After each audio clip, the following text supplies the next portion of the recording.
¿Cómo están? ¿Bien? Cansados algunos, supongo, ¿no?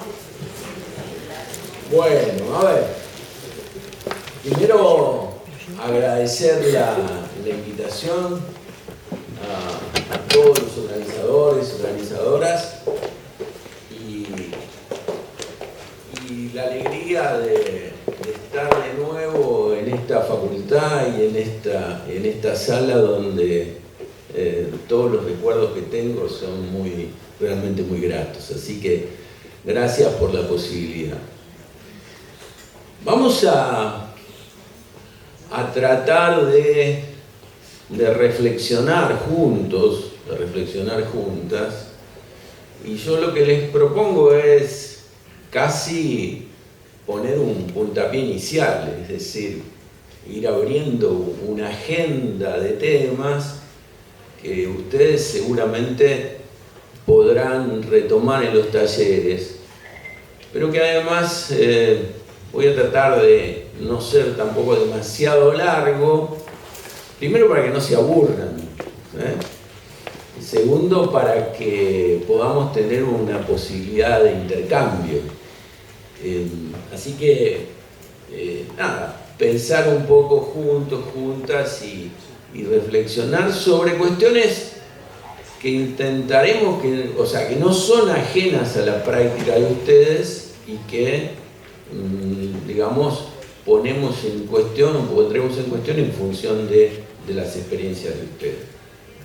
Me va a gustar mucho, creo que puede ser lo más importante, es que cuando termine podamos tener un rato de diálogo, de intercambio sobre no sobre lo que yo diga, sino sobre todo sobre las experiencias y las prácticas de ustedes. Y sobre todo poniendo en claro que hay cuestiones, si yo hay cuestiones que probablemente diga y que no se corresponden a sus prácticas, me digan, mirá que estás pifiando acá, mirá que esto es sí, es de otra manera. ¿Estamos de acuerdo? No escuché nada. Sí. Ah, bueno, así sí. Pensar la escuela. Para mí, pensar la escuela, no se puede pensar la escuela en sí misma. Hay que pensar la escuela necesariamente en sus contextos, como ocurre con todas las instituciones de la sociedad, pero mucho más cuando se trata de una institución absolutamente central en los procesos de construcción social. Y se ha vuelto casi yo diría, una frase que va incluso perdiendo sentido mismo cuando se habla de la crisis de la educación.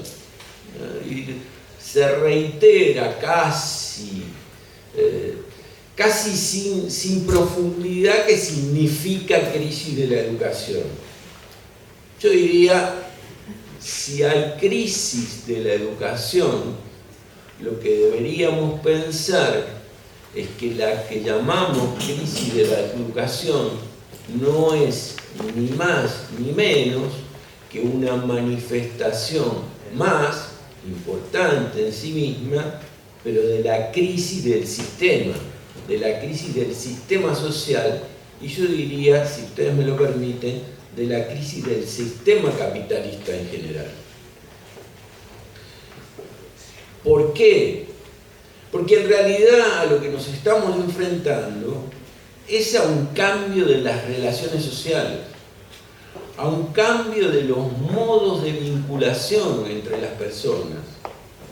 En todo caso, lo que se modifican también son los criterios valorativos sobre los cuales apoyamos nuestras relaciones sociales.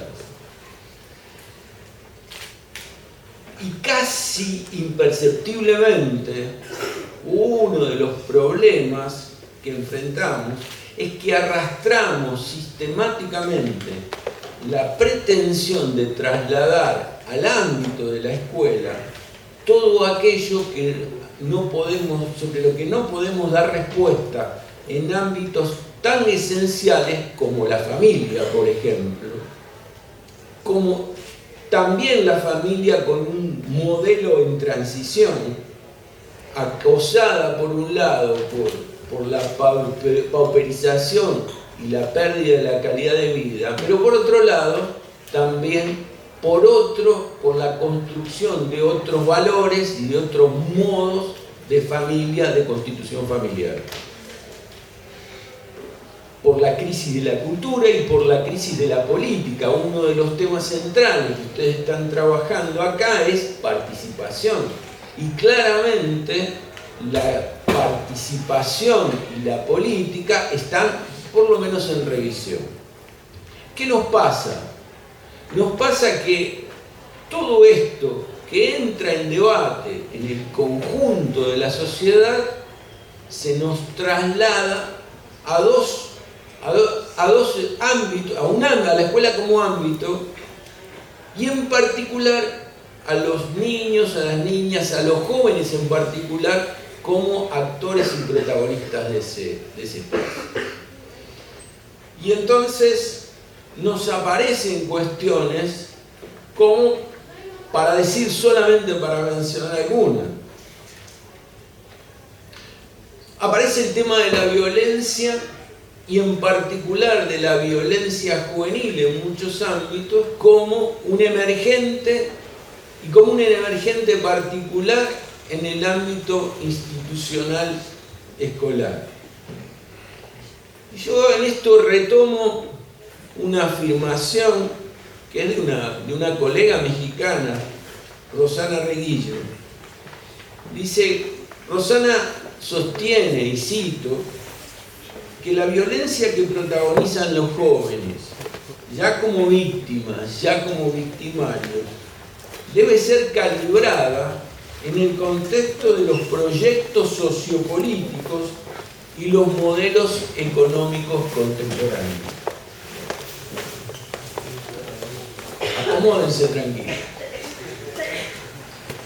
No hay problema.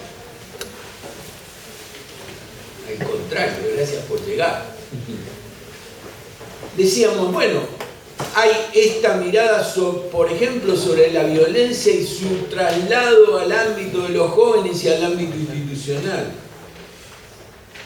Pero también cabe decir que son los jóvenes los que inventan, los que crean, los que generan nuevas estéticas y otras metodologías para muchos de los modelos que seguimos produciendo los adultos. Modelos que se vienen demostrando caducos o desfasados. Los adultos terminamos discutiendo las estéticas juveniles sin reparar, sin cuestionarnos los modelos que le dan lugar y en qué medida estas estéticas, nuevas estéticas propuestas por muchos y muchas de ustedes jóvenes, son críticas de fondo al modelo en sí mismo.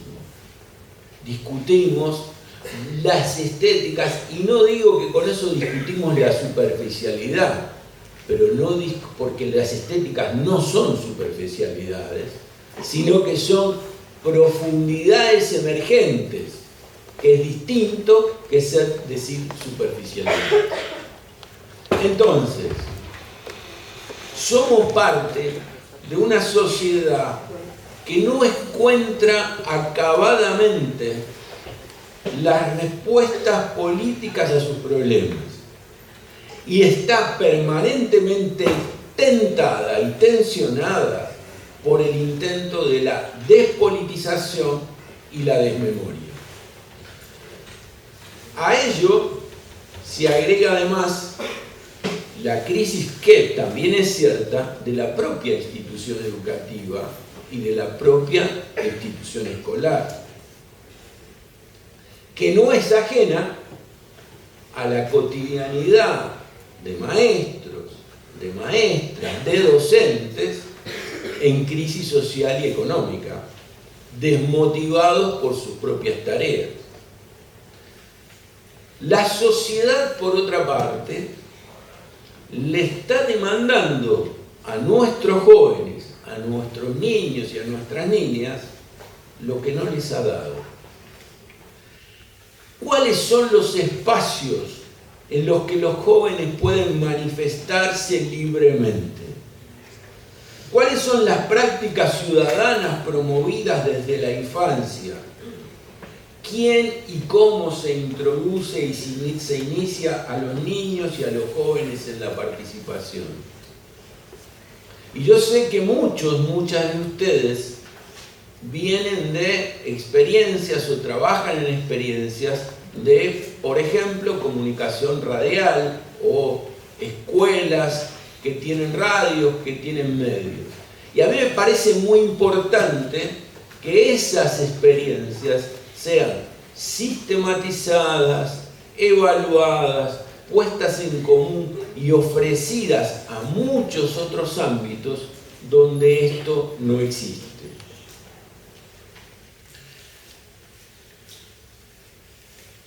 ¿Por qué reclamarle solidez institucional a la escuela en un contexto de instituciones débiles o debilitadas? ¿Cómo no tener en cuenta procesos de reconversión económica y redimensionamiento del Estado, por ejemplo, para pensar también la educación? ¿Por qué pedirle a la escuela solidaridad cuando la violencia es un componente que invade la cotidianeidad de nuestra sociedad? En este marco, por cierto, que la escuela busca su propia identidad. A todo ello se suma un sistema de medios y el rol que juegan los medios de comunicación en la construcción de los escenarios sociales. También, y en tanto y en cuanto, entendiendo los medios como formadores, como educadores de todos y de todas nosotras. Son medios, y esta es otra parte del análisis, que pregonan la fragmentación, la lectura de hechos aislados sin contexto. No podemos desconocer que se trata de un escenario de concentración mediática y de hegemonía de discursos en que la mentira reina casi sin ninguna capacidad de ser cuestionada. Escenario en el cual las redes sociales digitales, que en algún momento se presumieron democratizadoras, cumplen el papel de reforzar el discurso dominante, deslegitimando las miradas alternativas. Para los productores de mensajes y para los periodistas hay un límite cada vez más difuso, y ustedes lo saben, entre lo público y lo privado. Se invaden, son ámbitos que se invaden mutuamente, entre lo oculto y lo popular, entre lo individual y lo colectivo. Son fronteras cada vez más difíciles que hay que trabajarlas en el ámbito de la educación y mucho más en el ámbito de aquello que se produce desde la educación en los medios de comunicación. Pero al mismo tiempo, los medios son también espacios de encuentro, de comunicación, de participación y de intercambio social. Y ese es un cruce que tenemos que alimentar. Porque no se trata ya solamente de mirar o de escuchar. Se trata de participar de manera activa en los procesos de comunicación. Hablamos de audiencias productoras, de prosumidores de la cultura y de la comunicación. Ya no existe más el límite tan marcado entre audiencias y productores. Hay cruces, ustedes, cada uno de ustedes, cada una de ustedes sabe vive esta experiencia de ser permanentemente productores y productoras de contenido. También los que hacemos periodismo sabemos que estamos en el espacio de la competencia. Todos y cada uno de ustedes, cada una de ustedes compite con nosotros a diario y nos cuestiona a diario desde las redes sociales, desde el diálogo con Mr. Google, ¿no? Lo mismo le pasa a los docentes. Sin perder de vista también que las pantallas, y ahí nosotros deberíamos trabajar mucho más sobre las pantallas como concepto, las pantallas como ámbito, las pantallas como escenario. Las pantallas son herramientas para el conocimiento, pero además, no competitivamente. Las pantallas son ámbitos y espacios del conocimiento, pero simultánea y complementariamente son espacios de juego, son espacios de entretenimiento, son espacios de información, hasta de sexualidad. Y ninguno de estos ámbitos está aislado del otro. Son todos escenarios complementarios y nosotras no deberíamos perder de vista eso. La pantalla es hoy, las multipantallas, si ustedes quieren, son espacios de síntesis que convocan al mismo tiempo a la diversión, al juego, a la producción, a nuevas formas de producción de conocimiento. Los medios y las pantallas son nuevas plazas digitales, en las cuales se generan procesos de producción de sentido. Las pantallas son, en muchos de los casos, los ámbitos que sustituyen a la plaza pública en la historia de la sociedad. Y entonces tenemos que habilitarlas como tal, en todos los sentidos posibles, particularmente en lo que significa producción de conocimiento, producción de contenidos, producción de valores en la construcción social. Las pantallas conectan, vinculan, pero al mismo tiempo hay que pensar de que muchas de esas vinculaciones no están hechas sobre la base de criterios solidarios, sino como parte de estrategias de mercado. Y este no es un buen dato para nosotros, o por lo menos no lo es para mí.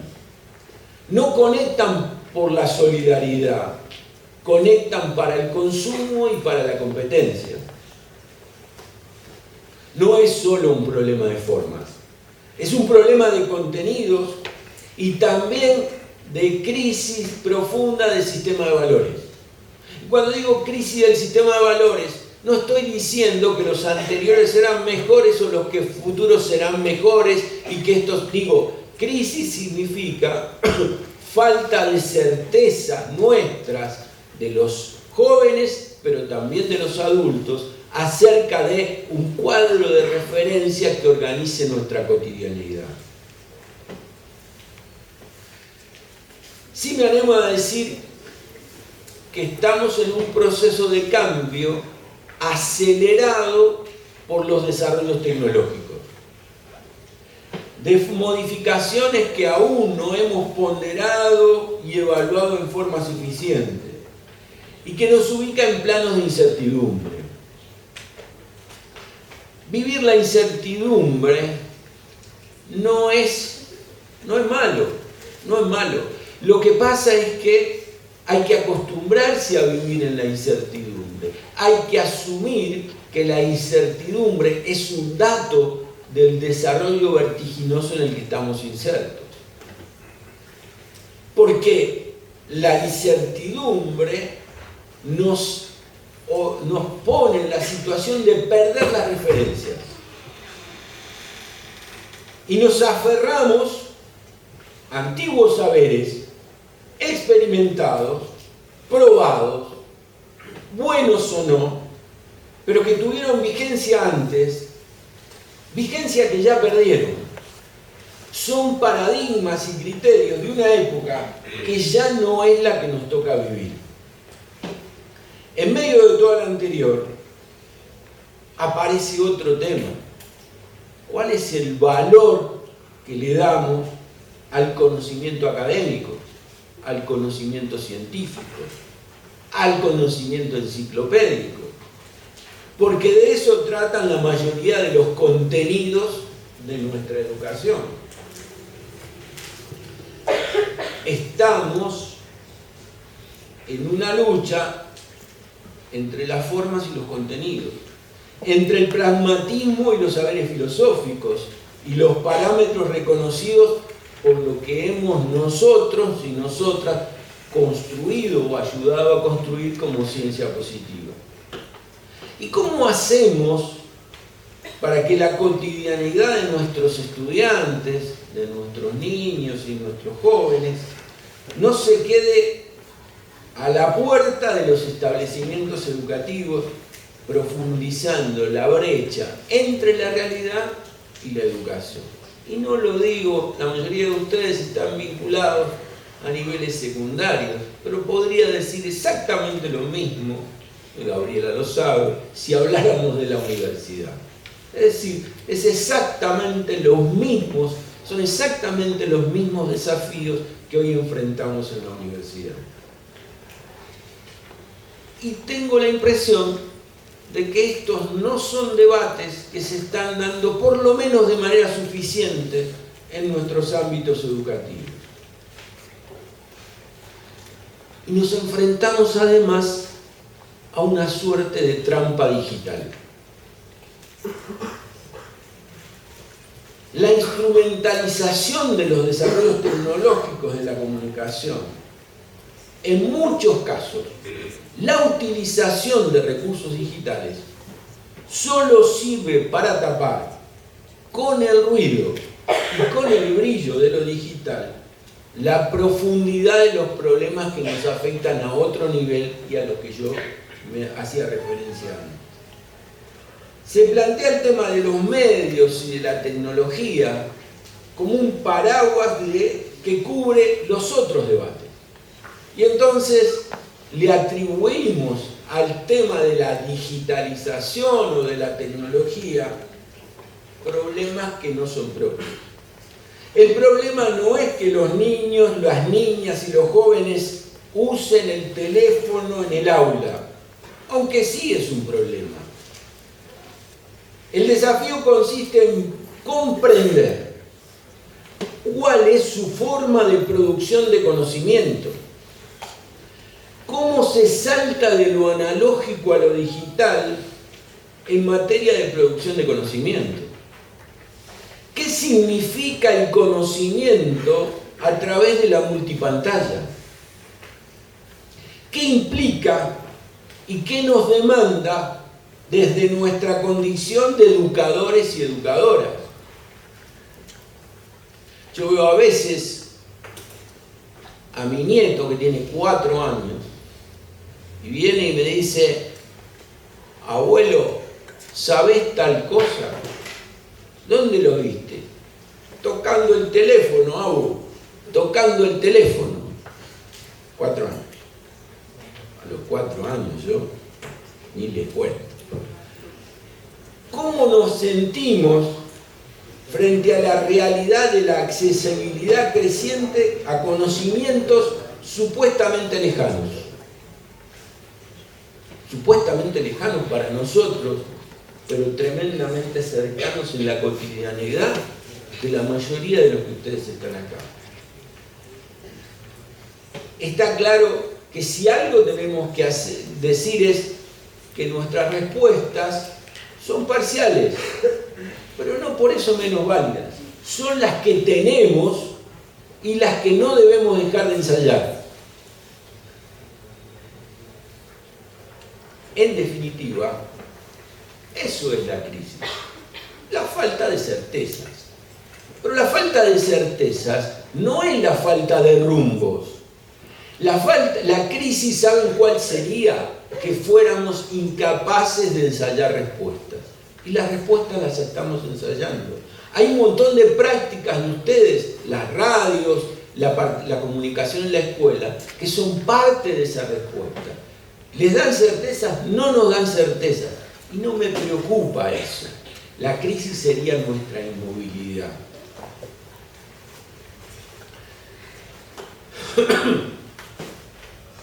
De todas maneras, insisto, lo que estamos viviendo nosotras y nosotros en el ámbito de la educación no es sino el reflejo de otras faltas de certeza en muchos ámbitos de nuestra vida cotidiana. Y esto nos lleva a pensar la educación necesariamente en el marco de la cultura, y en particular de la cultura juvenil. No se trata entonces solo y únicamente, aunque sí, de pensar los medios en la escuela. Tenemos que reflexionar sobre la aparición de nuevos lenguajes, narrativas y escrituras. En definitiva, se trata de pensar ya no los medios,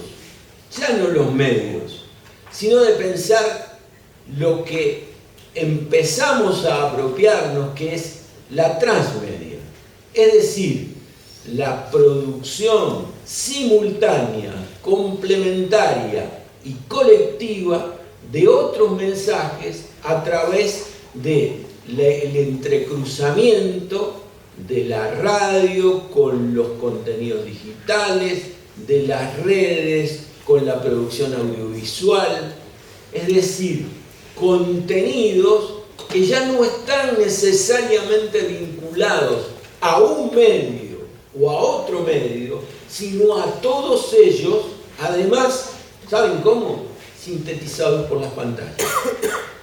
Esa es, si ustedes quieren, la manera, y los más jóvenes, las más jóvenes me lo dirán, cómo se expresan nuestros niños y nuestros jóvenes hoy. Pero además, porque eso mismo es lo que expresa hoy el modo de ser y actuar de nuestra cultura.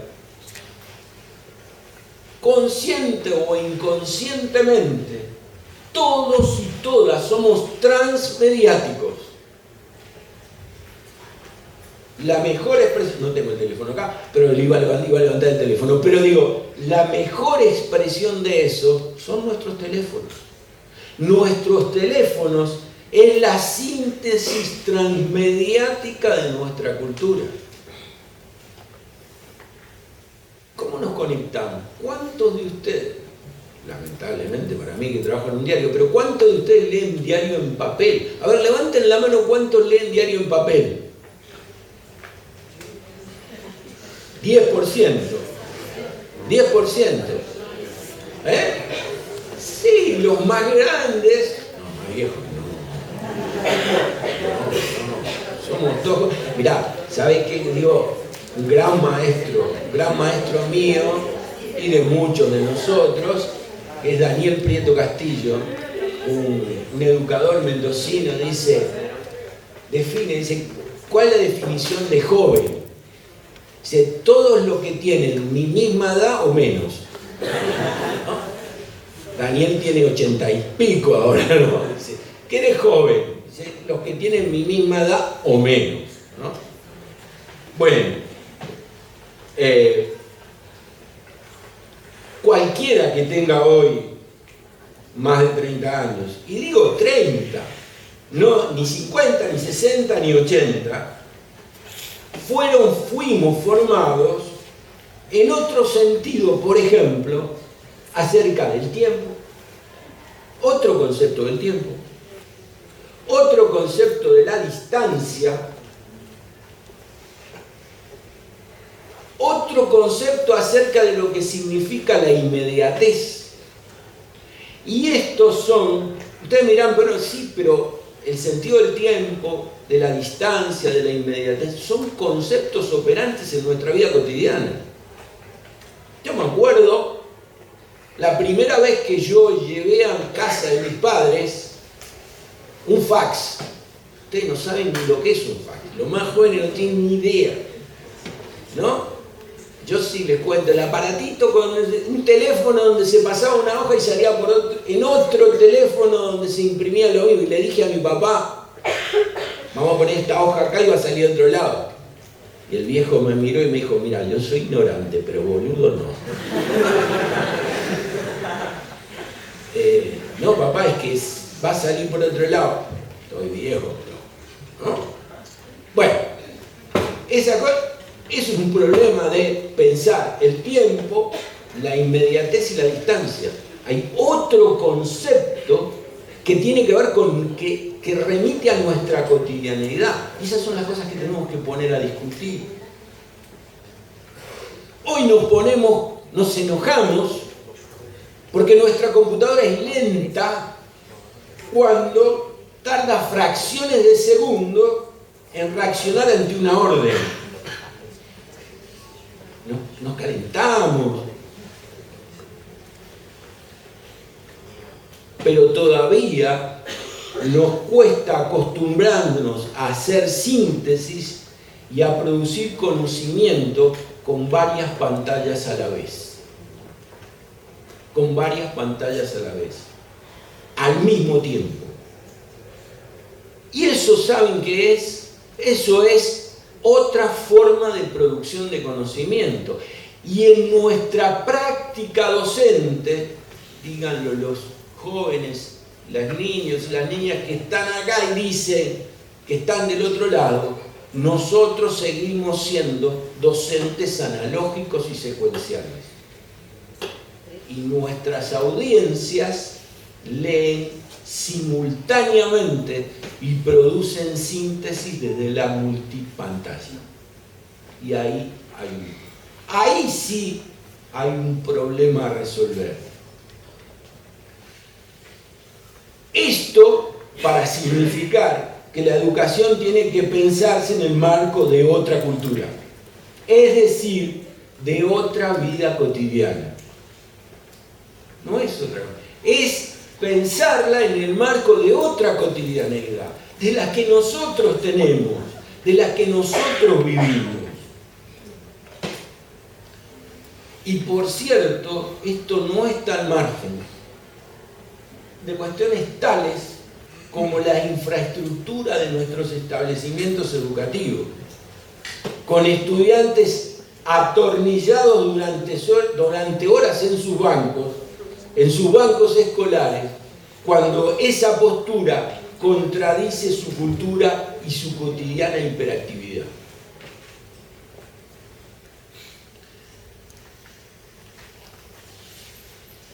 Esto nos lleva además a pensar que la cultura es comunicación y que no hay procesos educativos sin comunicación. Y esto nos lleva a pensar o a repensar procesos pedagógicos a partir de contenidos y de desafíos transmediáticos. Tenemos que pensar nuestros procesos pedagógicos desde el desafío de la transmedia. Y eso significa que está muy bien la radio, y que es importante la radio, y que es importantísimo el periódico escolar, pero que todo eso no son unidades separadas, sino como procesos que son complementarios e integrales, todo lo que significa la radio, lo audiovisual, las redes digitales. Y en otro caso, y otro capítulo es la mirada adulta sobre la educación, siempre prejuiciosa y más de una vez estigmatizadora. Desde la adultez miramos y juzgamos, y lo que es más grave, planificamos la educación. Planificamos la educación pretendiendo atender a la realidad, pero usando nuestros propios parámetros, que responden no solo a modelos pedagógicos muchas veces desfasados, sino, como decía antes, a otros modos de conocimiento y a estéticas, insisto en las estéticas, no vigentes. Entonces, ¿de qué realidad estamos hablando?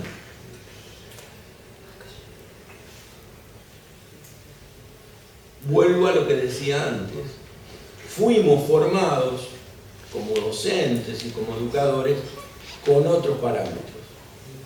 Y lo aprendido y lo experimentado no nos sirve demasiado hoy. Tenemos que acometer, tenemos que correr la aventura de desaprender para volver a aprender. Y solo entonces estaremos en capacidad de enseñar. Tenemos que desaprender para volver a aprender. También porque ha cambiado el sujeto de la educación. Hay un viejo proverbio jesuita que dice lo siguiente: para enseñarle latín a Pedro hay que saber latín, pero también hay que saber de Pedro. Para enseñarle latín a Pedro hay que saber latín, pero también hay que saber de Pedro. El principal problema que atravesamos no es nuestra ignorancia sobre el latín, es nuestro desconocimiento sobre Pedro.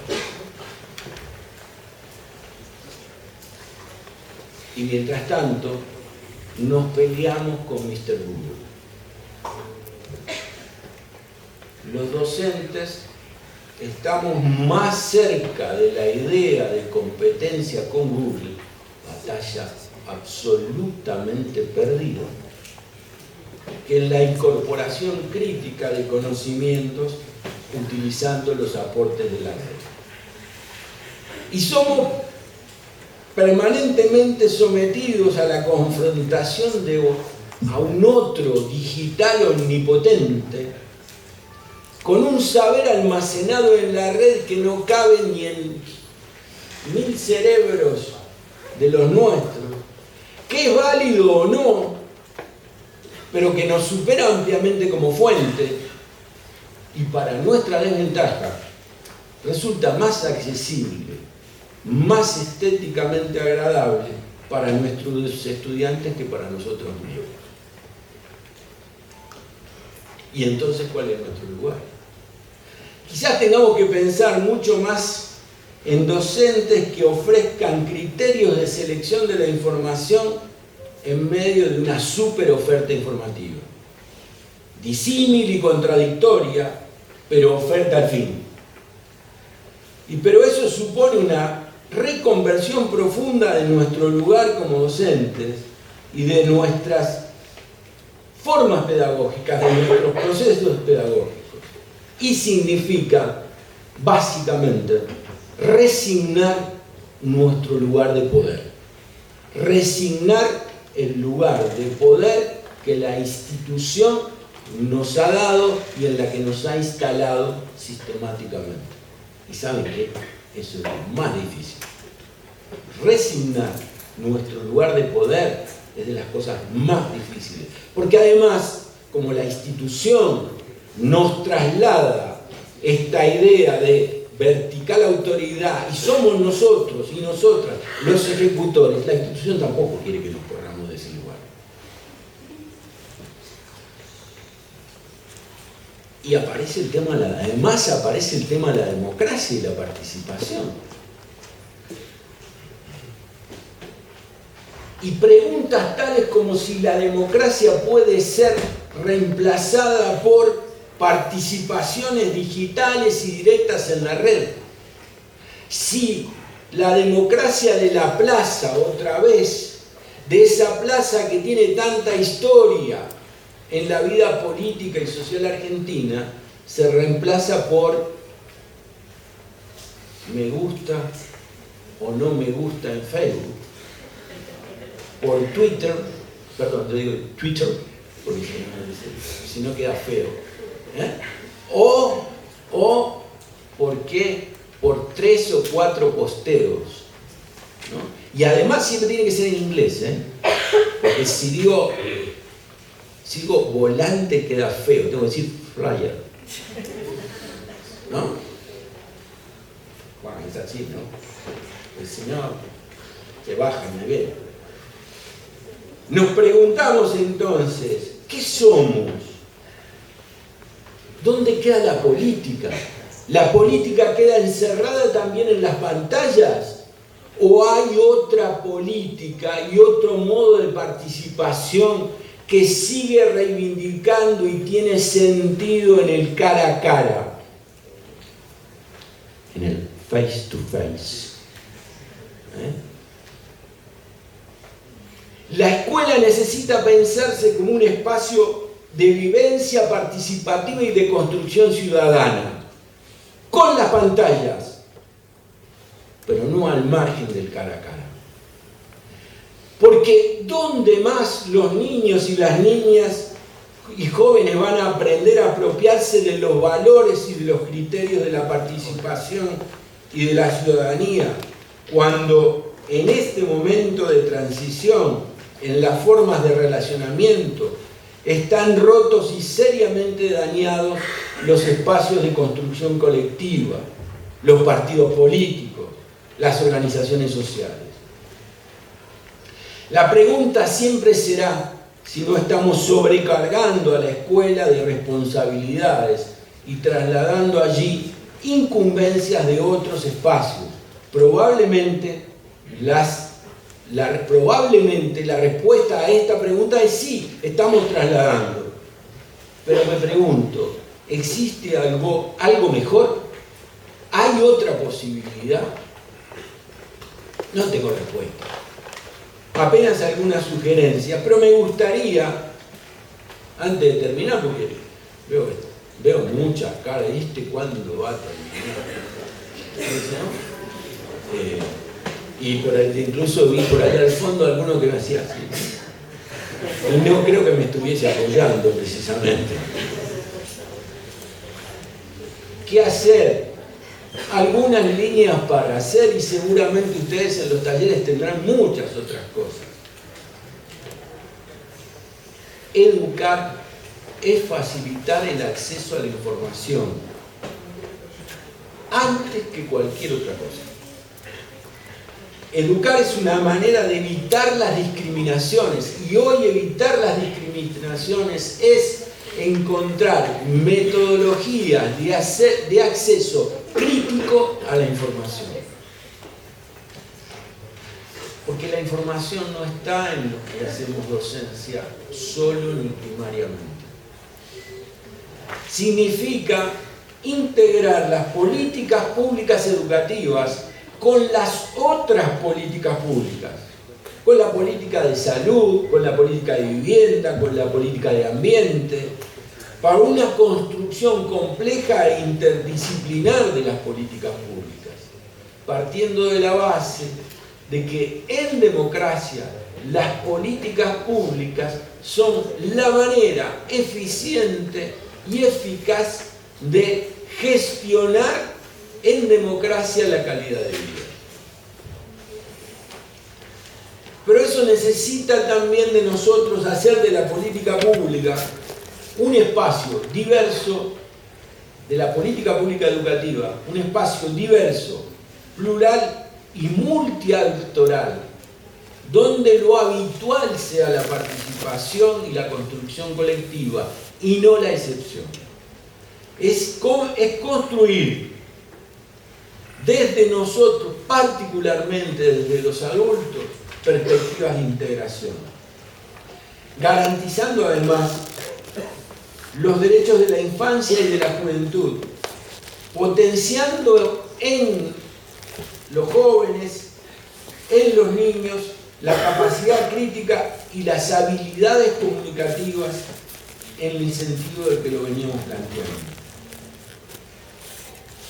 Significa además desterrar estereotipos tales como joven igual pobre igual delincuente, muy instalados en nuestra sociedad actual.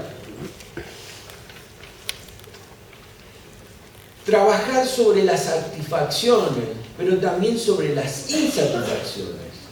En un mundo donde sobreabundan las ofertas, especialmente las del consumo de todo tipo. ¿Cómo trabajar, y me lo pregunto permanentemente, los modos de pertenencia que es participación en los distintos espacios, a contralpelo de la idea de tener para ser y tener para pertenecer?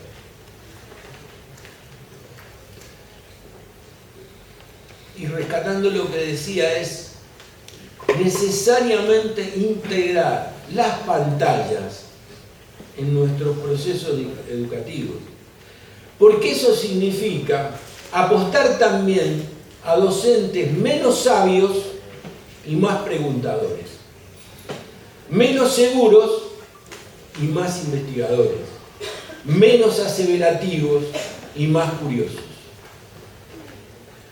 Asumir que con todas las críticas que tenemos a la escuela, sin embargo, en una sociedad de relaciones lábiles, de entornos volátiles, la institución educativa continúa siendo el escenario esencial de las relaciones más fuertes y consolidadas. Y que allí tenemos que apoyarnos. Animarnos al mismo tiempo a trasponer fronteras culturales y educativas, asumiendo los riesgos que ello importa. Y eso significa muchas veces saltar por encima de la norma, saltar por encima de la normativa con los riesgos que eso tiene. Experimentarlos con procesos educativos a partir de los casos y situaciones de la vida cotidiana, problematizándola críticamente, porque esa es una de las maneras de ayudar a disminuir la brecha entre la calle y la escuela.